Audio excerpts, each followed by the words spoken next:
राधे राधे महाराज जी। महाराज जी, अगर कोई साधक दृढ़ता से ठाकुर जी से मिलना चाहे और अन्न जल सांसारिक सभी कार्यों का त्याग कर दे और नाम जप करे तो ठाकुर जी मिलने आएंगे? नहीं मिल पाएंगे। अब आप कहोगे क्यों? क्योंकि आप अन्न जल त्याग से ठाकुर जी से मिलना चाहते हैं क्या? त्यागी तो आप ही होंगे ना अन्न जल के। अपना भी जब समर्पण हो जाता है तब ठाकुर जी मिलते हैं। अन्न ठाकुर जी को भोग लगा के पाओ, जल ठाकुर जी का नाम लेके पियो, और घर परिवार की सेवा करो और नाम जप करो और उनसे प्रार्थना करो कि आप अपने मिलन की चाह पैदा कर दो। बिना चाह के भगवान नहीं मिलते। रुदु सुष्टुरम राजन कृष्ण दर्शन लालसा, करोड़ों प्रकार से जोग तपस्या सब कर लो, अनुराग नहीं है तो भगवान मिलने वाले नहीं है। तो अनुराग का मार्ग है, जो भोजन पाओ भगवान तुम्हें निवेदित भोजन करही, भगवान को भोग लगा के अल्पाहार करो, भगवान की जय जयकार करके जल पियो, अपने कर्तव्य कर्म का पालन करो, जो कर्तव्य कर्म मिला हो नाम जप करो, भगवान से प्रार्थना करो, हे हरि हे करुणा में प्रियाजू आप अपने मिलने की चाह दे दो। चाह ऐसी जैसे भूखे पुरुष को भोजन के सिवा कुछ अच्छा नहीं लगता, ऐसे ही हरि की चाह जिसके हृदय में हो जाती है, नहीं खान पान ते भावे है, नहीं कोमल वसन सुहावे है, सब विषय लगे ते खारा है, हरि आशिक का मग न्यारा। ब्रह्मादिक के भोग सब विषम लागत ताई, नारायण ब्रज चंद की लगन लगी है जाए। पहले लगन लगाओ, अगन पैदा करो भगवान के मिलन की। मिलते हैं अनुराग से, और अनुराग प्राप्त होता है साधन चलो। जो गुरुजनों ने साधन मार्ग बताया उस पर दीर्घ काल तक चलो, तब अनुराग प्राप्त होगा और भगवान की प्राप्ति हो जाएगी। ये ऐसे हठ से कि हम आज पानी छोड़ दे, हम ये छोड़ दे, वो छोड़, इससे कुछ नहीं होना। शरीर बेकार हो जाएगा, शरीर बेकार हो जाएगा, रोगों से ग्रसित हो जाओगे, कुछ नहीं होने वाला। इसलिए सावधानी से चलो, साधना करो और भगवान से अनुराग प्राप्ति की याचना करो कि अपना प्रेम दे दो। वो ठाकुर जी प्रेम दे दे तो भगवान मिल जाएंगे। मिले न रघुपति बिन अनुरागा। हाँ, राम ही केवल प्रेम प्यारा, जान ले उसको जान निहारा। ए जानने वाले जान लो, तो इतनी बात जान लो कि भगवान को केवल प्रेम प्यारा है, प्रेम से भगवान प्राप्त होते हैं। गिरजा ते समाज में रहूं, अवसर पाए बचन एक कहूं, हरि व्यापक सर्वत्र समाना, और प्रेम ते प्रगट होय में जाना। प्रेम प्रेम ढाई आकर प्रेम के पढ़े सो पंडित हो। प्रेम वो भगवान के भजन से, भगवत साधना से प्रकट होता है। ऐसे हट करने से कुछ नहीं होता। बेकार परेशान मत हो, साधन पद्धति से चलो तो अनुराग प्रकट होगा और भगवान की प्राप्ति हो जाएगी। गुंजन जी भिलाई से। राधे राधे महाराज जी। महाराज जी, सारे कर्म जो अंतःकरण के अहम धर्म में होते हैं हमने उसे स्वीकार कर लिया है, जिसमें अनंत जन्मों के संस्कार हैं। तब साधक प्रभु का आश्रय लेता है, तब साधक का पूर्ण आश्रय न होने के कारण, जो अनंत जन्मों के संस्कार के कारण जो गलत होते हैं न चाहने पर भी, तब उसे उस स्थिति में साधक हार जाता है। महाराज जी, तब साधक क्या करे कि उस स्थिति में पूर्ण शरणागति हो? देखो, हारना तो नहीं है, इतने पूर्व संस्कार बलवान नहीं कि हमारे भजन को रौंद पावे।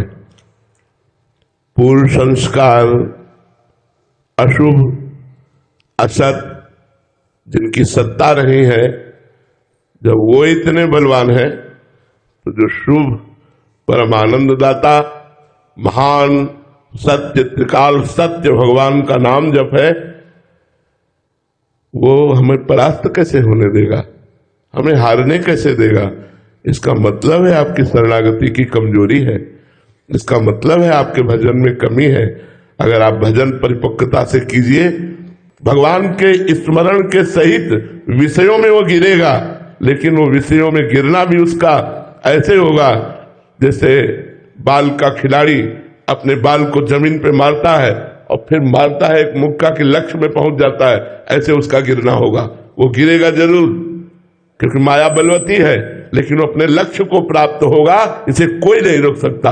तो हारना नहीं है, निराश नहीं होना, उदास नहीं होना, हमें कमर कसना है, घुटने टेक गए, फिर खड़े हुए और दौड़ पड़े भगवान की तरफ। फिर नाम कीर्तन, नाम जप, भगवत लीला कथा अनुराग, यही हमें जिताएगा। हमें हारना नहीं। अगर हार गए तो हमारा जन्म व्यर्थ चला जाएगा।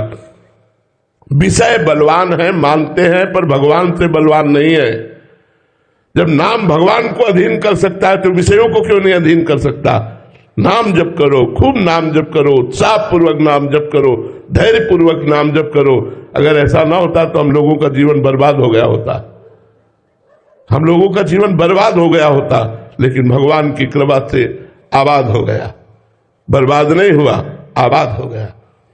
याद है तो आबाद है, और भूला है तो बर्बाद है। अगर भगवान को भूल गए तो निश्चित तुम परास्त हो जाओगे। यदि भगवान का स्मरण चल रहा है तो आपसे निश्चित कहते हैं, माना वो मुझे झुका देगा लेकिन मुझे नष्ट नहीं कर सकता। हताश हो जाए, परमार्थ से हार जाए, ऐसा नहीं हो सकता। ये शब्द ठीक नहीं है। हम करोड़ बार हारेंगे लेकिन हर बार उठकर भगवान की तरफ ही भागेंगे। देखते हैं माया जीतती है, मायापति की शरणागति। हमारी विजय होगी, क्योंकि भगवान के वचन है, नामे भक्ता प्रणश्यति, मेरे भक्त का नाश नहीं हो सकता। इसलिए हम भगवान की शरण में होकर खूब नाम जप करें, चिंता न करें, निराश न हो। ये जीवन में सबके आता है। ऐसा थोड़ी है कि कुश्ती में सदैव विजयी ही रहता हो। नहीं नहीं, कभी कभी दाव चूक जाता है, धुबिया पछाड़ दूसरा भी मार देता है। तो काम क्रोध ये महाबली है, ये भगवान के बल से बलवान है, कोई साधारण नहीं है। प्रद्युम्न के रूप में कामावतार ही तो है, भगवान का लड़का बना है आकर के, काम ही तो है। तो भगवान के लड़का ही बच्चा तो है ये। तो इसलिए हमें चिंता नहीं करनी, क्योंकि मैं भगवान का दास हूं। एक न एक दिन हम इन विषयों पर विजय प्राप्त करेंगे। हमें खूब डट के भजन करना चाहिए, खूब लक्ष्य को दृढ़ रखना चाहिए, निराशा नहीं होनी चाहिए। राधे राधे महाराज जी। महाराज जी, आपके श्रीमुख से सुना है कि प्रेम भक्ति में मैं भी नहीं रह जाता, तू ही रह जाता है। महाराज जी, मैं ये जानना चाहता हूं कि जब भगवत प्राप्त महापुरुष रुदन करते हैं तो रुदन करने वाला कौन होता है उस समय? उसको खुद पता नहीं होता, उसको खुद पता। मैं रुदन कर रहा हूं ऐसी स्मृति नहीं होती, बस रुदन हो रहा है। अब इस प्रेम पहेली को बौद्धिक स्तर से नहीं समझ सकते। राधे तू मुख चंद्र चकोरे नैना, अति आरती अनुरागी लंपट, भूल गई गति पलहु लगैना। राधे तू मुख चंद्र चकोरे नैना, अरबरात मिलवे को निस दिन, मिले ही रहे तो निस दिन, मनो कबहु मिले ना। भगवत रसिक रसिक की बातें रसिक बिना को समझ सके ना। अहम जब प्रभु में लीन हो जाता है तब प्रेम का प्रादुर्भाव होता है। या ब्रह्मबोध या प्रेम, दोनों अहम शून्य हृदय पर ही जागृत होते हैं। शुद्ध अहम वो ब्रह्मबोध, मलिन अहम अंतःकरण का ये जब लय हो जाता है, ब्रह्म नहीं, माया नहीं, नहीं जीव नहीं काल, अपनी हु सुधि ना रही, एक रहे नंदलाल। अपनी हु सुधि ना रही, मैं रुदन कर रहा हूं, ये बाद में भान होता है। उस समय तो केवल प्रभु रहते हैं, प्रभु का रूप, प्रभु का प्यार, प्रभु का चिंतन उस समय रहता है। अब वो स्थिति अनिर्वचनीय है, इसलिए वाणी के द्वारा उसका पूर्ण प्रवचन नहीं हो सकता। प्रेम अनिर्वचनीयम है, इसलिए वो स्थिति प्राप्त ही स्थिति को समझ सकता है। आपको ऐसा कुछ अनुमान से बता सकते हैं, जैसे गाढ़ निद्रा, कोई भान है आपको? ऐसे जागृत में, ऐसे जागृत में स्थिति रहती है। गाढ़ निद्रा में वो तमोगुण में लीन हो जाता है, और यहां त्रिगुणातीत भगवान में लीन है। लेकिन गाढ़ निद्रा में जैसे कोई संकल्प विकल्प नहीं, मैं सो रहा हूं ऐसा चिंतन भी नहीं, ऐसे मैं रो रहा हूं ऐसा चिंतन भी नहीं, और रुदन हो रहा है। अब कैसे तुम जानोगे पहली भगवत रसिक रसिक की बातें रसिक बिना को समझ सके ना। वो चिल्ला रहा है, हा कृष्ण। आपको लगेगा ये कृष्ण का प्रेमी अपने को अलग समझकर कृष्ण के लिए रुदन कर रहा है। नहीं, वो मिले ना, कैसे समझोगे? इसलिए भजन करो, भजन करते हुए जब हमारे हृदय में प्रेम आएगा तब ये बात समझ में आएगी। अभी अहम से युक्त हो, इसलिए अहम शून्य दशा का कैसे परिचय जान सकते हो? अहम शून्य दशा का परिचय अहम शून्य हृदय ही जान पाता है। राधे राधे महाराज जी। महाराज जी, सत्संग में सुना था कि शरीर निर्माण के समय हमारा प्रारब्ध के अनुसार शरीर के सभी रिश्तेदार नातेदार जो हैं वो मिलते हैं, तो क्या गुरु का मिलना भी हमारा प्रारब्ध था या कृपा? कृपा, गुरु का मिलना, संत का मिलना ये प्रारब्ध से नहीं होता, अब मोहि भाव भरोस हनुमंता, बिनु हरि कृपा मिले नहीं संता। ये भगवान की जब अहेतुकी कृपा होती है, दीन दयाल जब हम पर द्रवित होते हैं तो अपने प्रेमी महात्माओं का संग दे देते हैं, सदगुरुदेव भगवान की शरण दे देते हैं। ये कृपा से मिलता है। कभी कभी बड़े पुण्य बन जाते हैं, परोपकार बन जाता है, उससे भी कृपा हो जाती है। मिलने का हमें जो सत्मार्ग है वो संत और सदगुरुदेव से मिलता है, और भगवान से हमें संत और सदगुरुदेव मिलते हैं।